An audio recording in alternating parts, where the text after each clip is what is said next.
Um, okay, so I figured I'll just start with this video that was on my content pilled playlist that I didn't get to yesterday.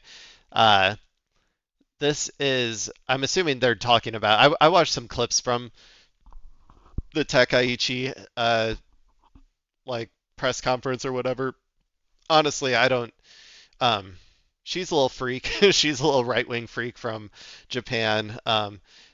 Seems to be aligning really closely with America, even more closely than maybe more closely than like Abe and stuff, but um I don't know, maybe it's about the same, who knows.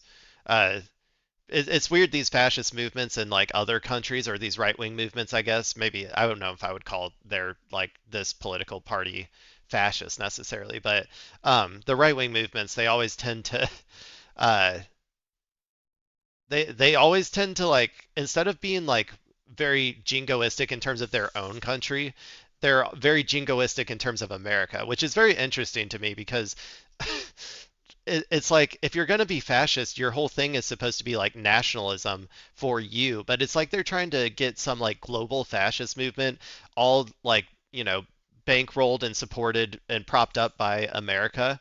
Um, but then America is like, fuck the rest of the world. We don't care about the global fascist movement. We just want to, like, we don't care about global fascism. We just want to be fascists at home, or at least that's what a lot of like the hardcore MAGA people say. But anyway, I'm rambling. I always do. This is Fox News. My favorite animal, Fox, is going to tell us about this. And the reason I picked this one is because it has Mr. Wonderful himself, Kevin O'Leary. For those unaware, I have a little bit of a guilty pleasure with Shark Tank. I actually enjoy Shark Tank quite a lot, which is, as an anti-capitalist, like don't tell my DSA members or whatever. I'm just kidding. I don't think what you consume in any way indicates your actual belief system or whatever. But I think Shark Tank is like incredible content. It's so fun to me. um, but anyway, this is Mr. Wonderful himself, Kevin O'Leary. This has never happened before. Let's see what he has to say. Just heard today's bilateral meeting between President Trump and Japan's Prime Minister Takaichi. Her visit comes after the commander-in-chief called out Tokyo for refusing to help escort ships through the Strait of Hormuz. Now, Japan and allies have since said they'd be ready to help. When asked if he was satisfied with the... By the way, what they said is they would be willing to maybe consider possibly doing something around or in the area. Like it's the most wishy-washy ass statement I've ever heard. They are not going to be escorting ships. I will guarantee you that because if they did, they would get their ship blasted. Their ships would be at the bottom of the ocean. So they will probably send a couple ships over around the area to support like intel or something along those lines, but it will have no material impact on the actual Strait of Hormuz opening. level of Japan's support on Iran, Trump said they are really stepping up to the plate. He also said on Iran, their leaders are gone. They're looking for new leaders again. Hello, everyone. This is Outnumbered. I'm Emily Compagno here with my co-host, Kaylee Mack. Oh, God. Okay. Sorry, I was going to say it's weird that they have a non-blonde person on Fox News. I thought that was like illegal there. I thought you weren't allowed to hire non-blonde people, but then they. Hello, everyone. This is Outnumbered. I'm Emily Compagno here with my co-host. But then they instant cut to this, and it blinded my eyes. The platinum blonde hair. So. Kaylee McEnany and Harris Faulkner.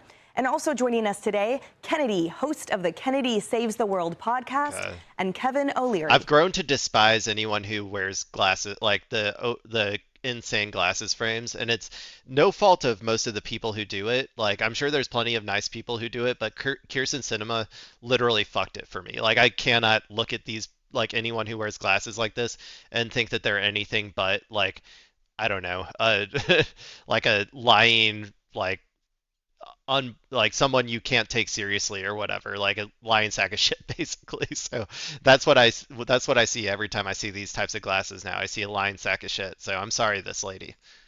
Chairman of O'Leary there Ventures. I come to you first because we saw. By the way, he did great in Marty Supreme. I really liked that movie. And I kind of hate Kevin O'Leary, to be honest, but in Marty Supreme, he did a great job. And I think it's because he didn't really have to act that much.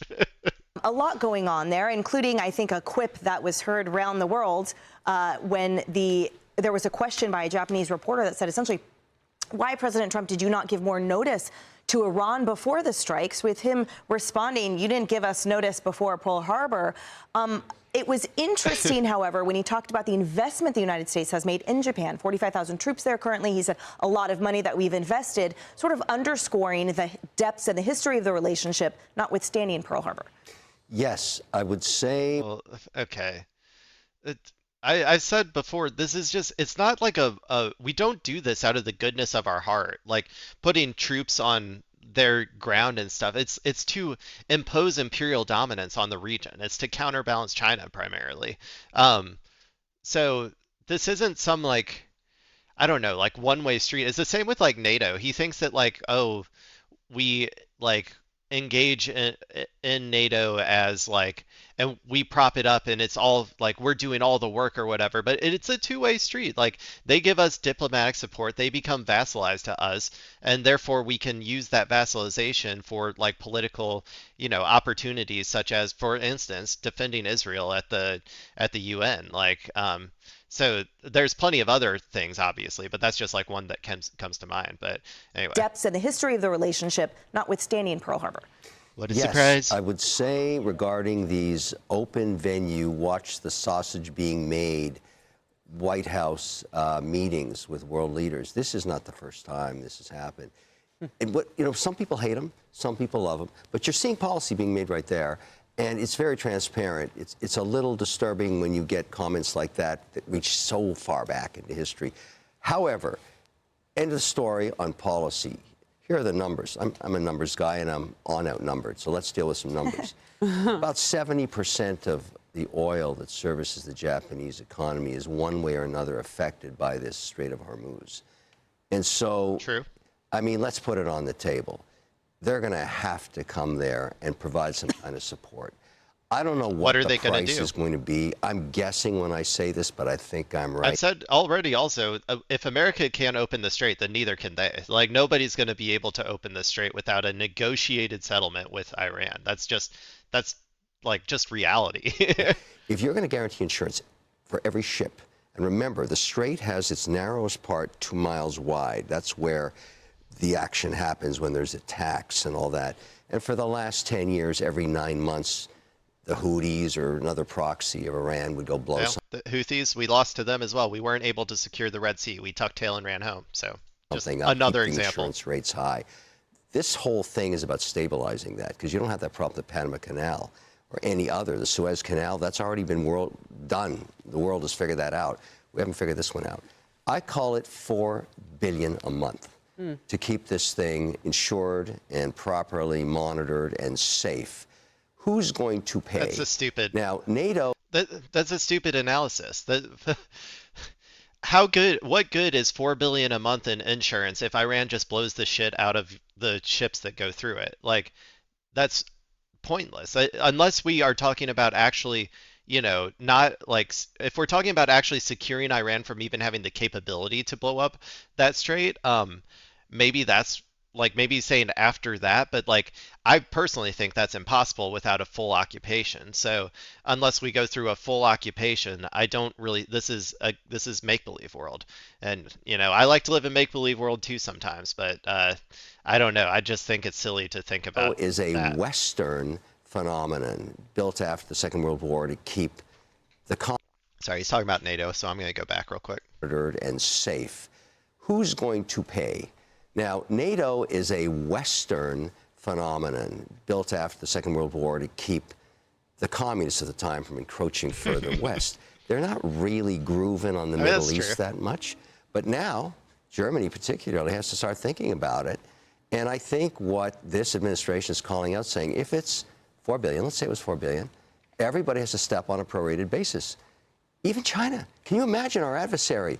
They got to have this strait open. But why? So this is a Why? China's still getting oil. Iran is still shipping oil. We literally just like unsanctioned the oil coming from Iran through this strait so that it would like flow easier to other places in the world or whatever. Like so other people would have a lifeline in terms of their oil since we've like since we're essentially fucking up everybody's energy by going on this war of choice or whatever against Iran. China, this is the best position China has ever been in terms of their energy ever. They are getting cheap oil from Iran through this strait while America, Israel, and none of like its so-called enemies or whatever are able to get like a drop of oil through the strait. Like this is the best situation that could have ever existed for China. And America is clearly unable to open it, which means that the entire world, including NATO, all together would not be able to open it. If America can't do it, nobody can. Crazy chicken situation. Never happened before. By the time this is over, forget about the war is horrible and all that, I get it. But you gotta have a deal where people pay insurance. That's what this is. Yeah, and on the heels, Yeah. Kaylee, of the Bad president's analysis. Bad analysis.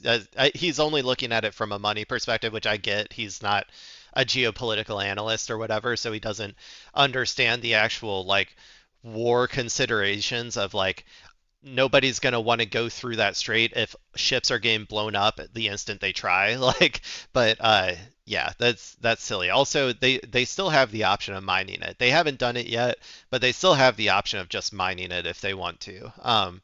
Which would stop all shipments, which is why they haven't done it, because they still want to strategically ship to China, and whatever, allies they see as having or whatever.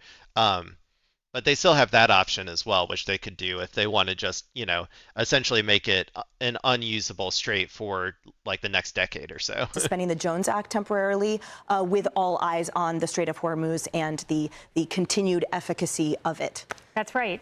Look, I agree with you. This is the sausage being made. We saw the Zelensky meeting, and we see these moments in the Oval Office. But let me add to that, Kevin. The real sausage is made in the meetings that are to come. And I've been in some of those meetings in the cabinet room with the president. I have watched him be extremely harsh and move foreign leaders by his positions. And I think that's what's going to happen with Takaichi today. They are allies, indeed. But Takaichi has said that it is legally difficult to have a naval operation in the Strait of Hormuz. You're going to have the president behind the scenes twisting the screws, trying to force Japan to step up. And he was complimentary. Yeah. He said what's happening is he told them to come out and make a statement to calm the markets. That's what's going on. All of these nations that have quote unquote joined on this like naval mission or whatever that they've said, they're just saying that they're going to do something to secure the strait. It's the same way that the UK hopped on the Red Sea thing or whatever back whenever the Houthis were blockading the Red Sea. They came out and said, yeah, we're going to join this mission with the US or whatever to calm and essentially calm the markets or whatever. But they didn't do anything. They weren't able to open up the Red Sea, and eventually America just tucked tail and ran. And the only thing that eventually opened up the Red Sea was the quote-unquote ceasefire. I've been using a lot of quote-unquotes today, but that Israel had with Palestine. It's only negotiations that are ever going to get the strait actually open. They are stepping up to the plate, unlike NATO. And people, we literally just went through this exact same situation in the Red Sea. Like, it's like a one-to-one comparison, and it was like a year or two ago. I don't understand how people don't get this shit. Like this, we've done this all before. This whole playbook has happened before. And what ended up happening was America tucked tail and left, and eventually there was a negotiated settlement between Israel and Gaza. And then with that negotiated settlement, the Houthis stopped firing on the Red Sea, and then ships were allowed to pass freely again. That's what happened. And the same thing is going to happen here. It won't be Israel and Gaza or whatever. It'll be a complete and total negotiated peace with Iran, is my estimate, if they want to get it open. I am very interested in this, though. Trey Yingst has reported that during the last Iranian missile barrage, the oil refinery in Haifa was targeted. Why am I interested in that? President Trump put it out of Truth Social last night, and he said that if Iran attacks Qatar in their LNG facility, he said we will blow up the entirety of the South Pars gas field. So President Trump has warned Iran, step back from these attacks on energy, specifically in Qatar. What happens now? Now that Iran is Iran is going to just target. They might be strategically going after non-Qatar energy just because of that threat, but those threats hold no water anymore. He has been saying the same shit over and over again to everybody all the time, everywhere. Like he says it on a weekly basis at this point. If you do X, we will blow you up to a point that you will never understand or what, or like to a place that you will never recover. Like he says it every week, and it never ends up changing anything materially. This is war. War is not some big, like, it's not like one big thing is going to change the course of everything or whatever. It's all about supply lines. It's all about, material conditions. It's all about production. It's all about the boring shit. And it all inevitably becomes a slog, a long, drawn out slog that is just who can outlast the other person. That's how all war ends up becoming. And so that's what this will end up becoming. And I personally think that Iran is like much better situated for that slog. Continuing these attacks and now attacking a Israeli energy facility. Does this escalate it? I wish someone in the Oval Office would have asked him. All right, so Harris, we've heard him telling them step back. He's telling Japan step up on defending the Strait of Hormuz. Let's just play that clip for listeners right now, and then we'll get your reaction on the other side. Look, I expect Japan to step up because, we have that kind of relationship, and we step up for Japan. We have 45,000 soldiers in Japan. We spend a lot of money on Japan, and we've had that kind of a relationship. So I'm not surprised that they would step up. We don't need much. We don't need anything. Will the true ally please step up? Yeah, I think he means it. You know who the real loser is on that reinsurance policy situation going on is Lords of London. I mean, they pulled out. That was like part of this whole scenario here, too. The UK is in a sticky wicket. I mean, all of Europe. And what they just hit. Yeah, they're fucked. Yeah, they're completely fucked. And guess who's the one who fucked them? It's like America fucked the shit out of the UK because they started this proxy, or sorry, not started. They in my opinion, prolonged this proxy war with Russia. Russia and Ukraine, like Russia invaded Ukraine. Yes, that was illegal and offensive. I am opposed to that. For those who are unaware, I am opposed to Russia's illegal and offensive invasion of Ukraine. However, there were plenty of opportunities where Ukraine had a much better standing, where they could have negotiated a peace that was relatively beneficial to the Ukrainian people. And we said no over and over again. We told Ukraine, no, you are not going to take that peace deal. No, you are not going to take. And granted, I think their leadership probably also thought this. They were probably as brainwashed as the American people, thinking that Ukraine was going to recover all of its territory or whatever, which was stupid, very stupid to think.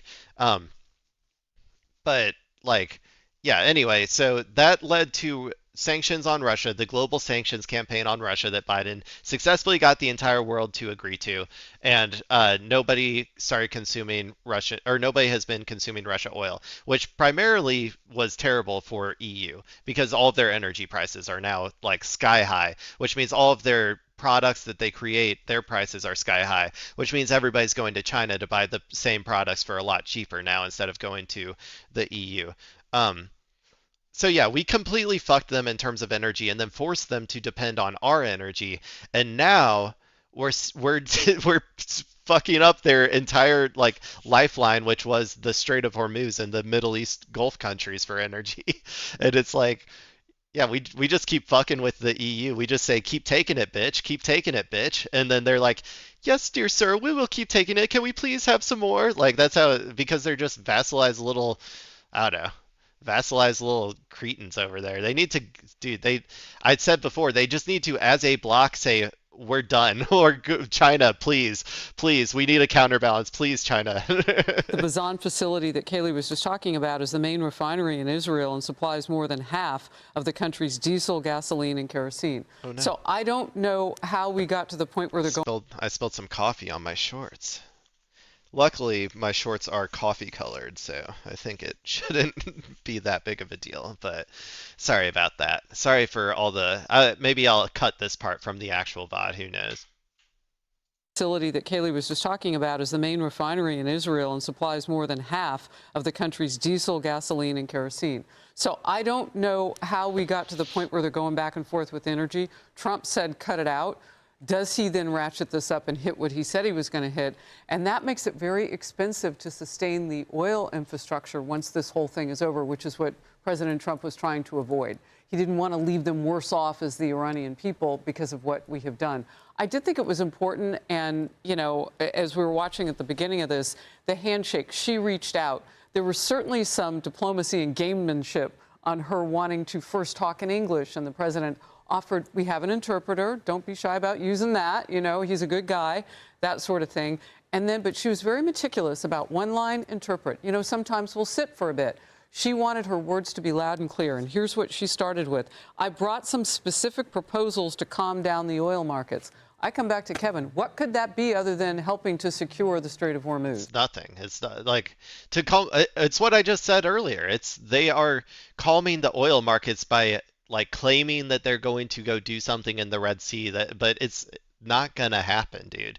If you try to secure the Strait of Hormuz, which America is unable to do, which means that Japan, France, and all of these other people will also be unable to do, then like, it's not going to do anything.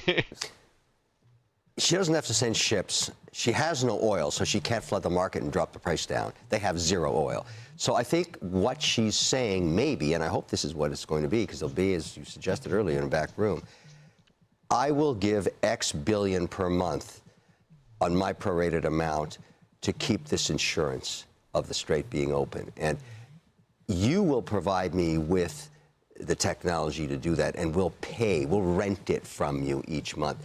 Other countries, but we're already incapable of doing that. We haven't been able to do that. So what are they paying for then? The strait's not going to be open, so what the fuck are they paying this price for? This is a stupid analysis. Sorry, Kevin O'Leary. Go back to acting. And she can give that covenant right in her own government. She can do that, even if she doesn't have the right to send a warship into that zone. Japanese ships are.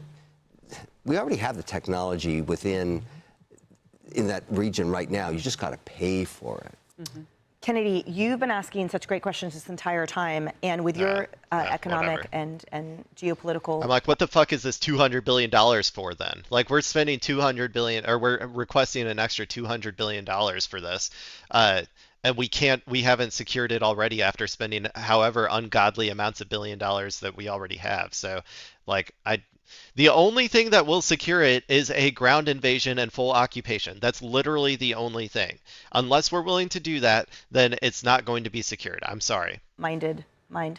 What questions should we be asking? For everyone listening and watching all of this and in this conversation, what are the questions we should be asking?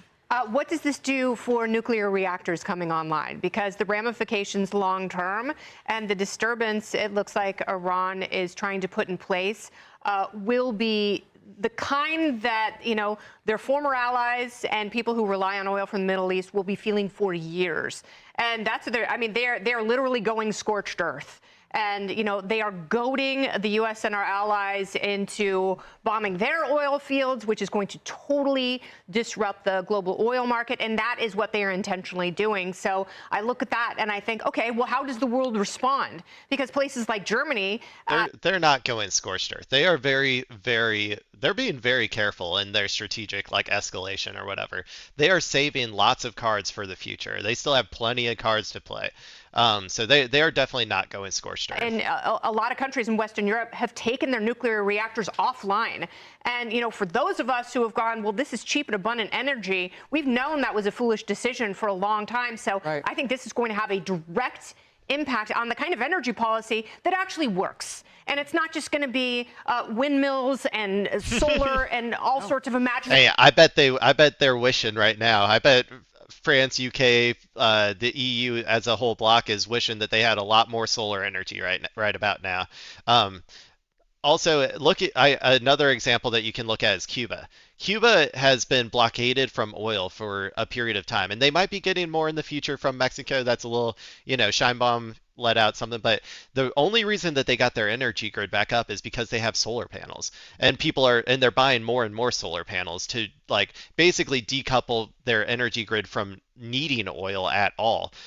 If other countries did that, this is one of those things where, like, we're trying to do all this stuff to, like, enforce our oil hegemony, but as long as we keep doing that and becoming more and more belligerent, people just start looking elsewhere. It's a tale as old as time. It's also the same thing that happened with sanctions. We started sanctioning everybody, and all it did was start making people like look for alternatives and then finding alternatives.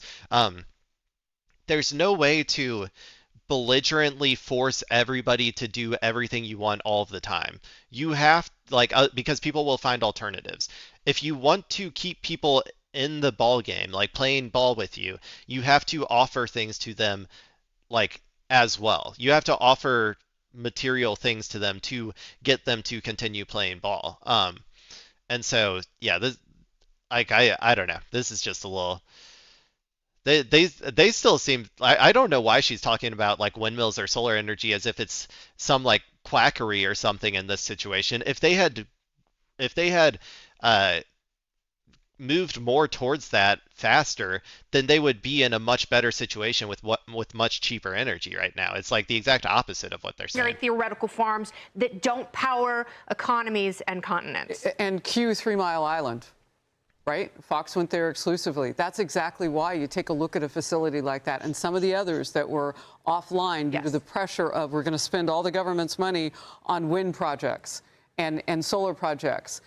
3 Mile Island, Pennsylvania. You want to go solar? They get fewer days of sun a year than they get cold days at this point.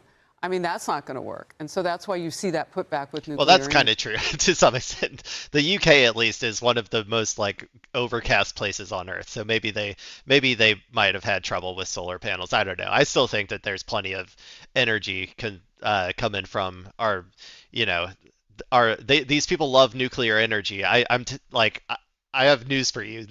The sun is a big ball of nuclear reactors just going off constantly and sending that energy for free to us. So if you want to think about it that way, if that'll help you people get on board with green energy, it in a way is nuclear energy. It's just we're just capturing it, further away from the source, I guess. I think you're absolutely right. The game's going to change.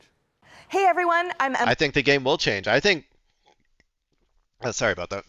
I needed some coffee, but I think that this is a game-changing situation. Everyone is going to see the necessity to move much more towards solar energy. I think you need to have a way to still provide energy in the case of a global oil shutdown.